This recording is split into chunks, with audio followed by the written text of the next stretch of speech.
नमस्कार। आज के इस विशेष विश्लेषण में हम 23 मई 2026 दिन शनिवार के पंचांग को पूरी तरह से डिकोड करने वाले हैं। अक्सर खगोलीय आंकड़ों को समझना थोड़ा मुश्किल लग सकता है, इसलिए हम इस प्राचीन ज्ञान को एकदम आसान और व्यावहारिक तरीके से समझेंगे ताकि दिनचर्या को बेहतर बनाया जा सके। तो चलिए बिना किसी देरी के सीधे शुरुआत करते हैं। आज की इस चर्चा को हमने 5 मुख्य हिस्सों में बांटा है। सबसे पहले हम देखेंगे पंचांग के मूल तत्व, फिर शुभ मुहूर्त, उसके बाद शुभ चौघड़िया, अशुभ समय और आखिर में आज का सबसे जरूरी महा उपाय। तो सबसे पहले बात करते हैं पहले हिस्से की, यानी पंचांग के खगोलीय मूल तत्वों की।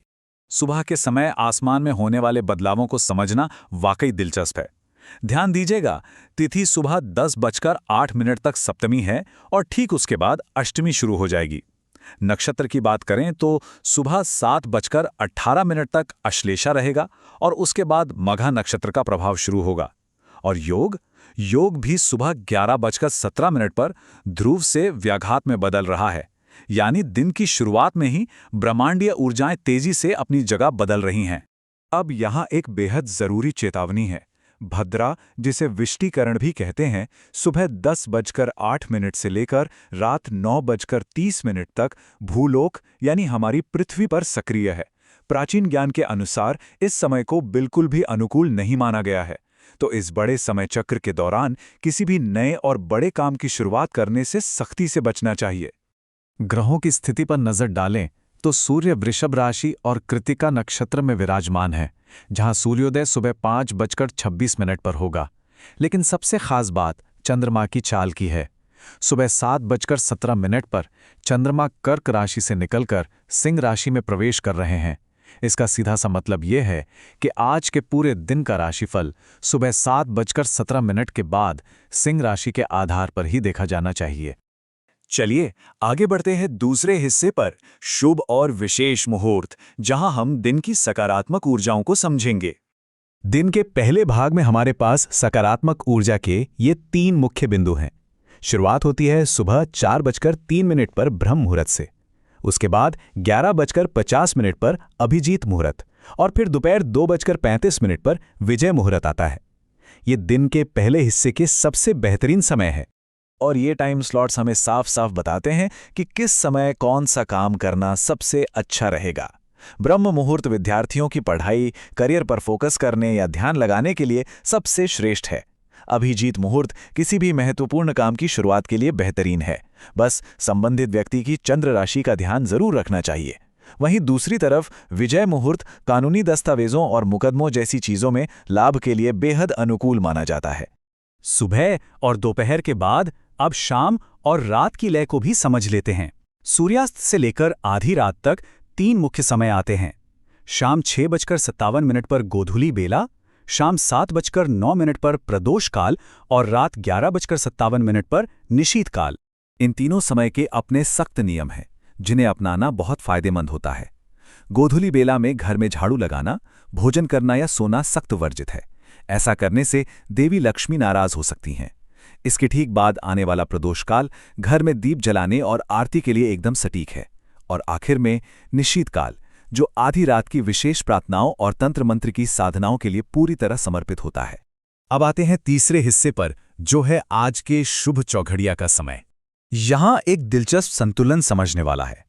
एक तरफ चौघड़िया है जो हमारे लक्ष्यों को पूरा करने के लिए सुनहरे अवसर देता है, और दूसरी तरफ राहु काल है जो एक ऐसी अशुभ अवधि है जिसमें बड़े और जरूरी कामों को तुरंत रोक देना चाहिए। ज्योतिष में दिन और रात के संतुलन को समझना ही सबसे अहम बात है। अब इन शुभ समय के ब्लॉक्स को देखते हैं। सुबह 7:09 से शुरू होकर शाम 5:26 तक 4 अलग अलग शुभ ब्लॉक आते हैं। शुभ, चर, लाभ और आखिर में अमृतकाल। ये वो समय है जब किए गए प्रयास सबसे ज्यादा फलदायी होते हैं और सफलता की संभावना कई गुना बढ़ जाती है। चलिए बढ़ते हैं चौथे हिस्से की तरफ, अशुभ समय और उनसे जुड़ी सावधानियां। सबसे ज्यादा ध्यान देने वाली बात यह है कि राहु काल सुबह 8:52 से 10:35 तक रहेगा।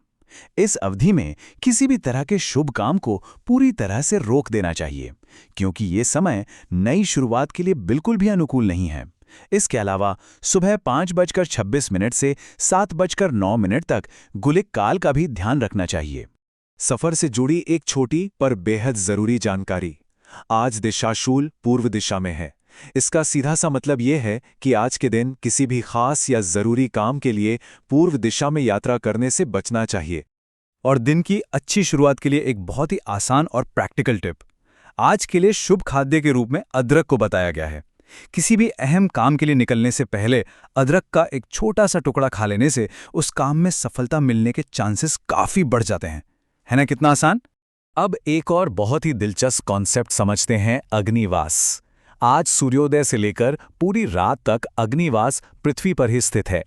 ये उन लोगों के लिए एक बेहतरीन खबर है जो हवन या कोई अग्नि अनुष्ठान करना चाहते हैं, क्योंकि पृथ्वी पर अग्निवास का होना इन अनुष्ठानों की सफलता के लिए बहुत शुभ और समृद्ध माना जाता है। और अंत में 5वां और सबसे खास हिस्सा, आज का महा उपाय। शनिवार के दिन के लिए ये एक बहुत ही आसान और प्रभावी समाधान है। पहला कदम, किसी गरीब या असहाय व्यक्ति की पहचान करें। दूसरा, उन्हें सम्मान के साथ भोजन कराएं। यह छोटा सा काम खासकर शनिवार के दिन भगवान शनि को प्रसन्न करने के लिए बेहद कारगर है। ऐसे सत्कर्म करने से कुंडली में शनिदेव मजबूत होते हैं, जिससे नकारात्मक ग्रहों का प्रभाव काफी हद तक कम हो जाता है। तो इस पूरी जानकारी को समझने के बाद एक बड़ा सवाल दिमाग में आता है। शुभ मुहूर्तों को पहचानकर, अशुभ समय से बचकर और महा उपाय का पालन करके हम आने वाले कल की सफलता को कैसे आकार दे सकते हैं? इन छोटी छोटी बातों को अपनी दिनचर्या में शामिल करके वाकई बड़ा फर्क लाया जा सकता है। आज के इस विश्लेषण में साथ जुड़े रहने के लिए बहुत बहुत शुक्रिया।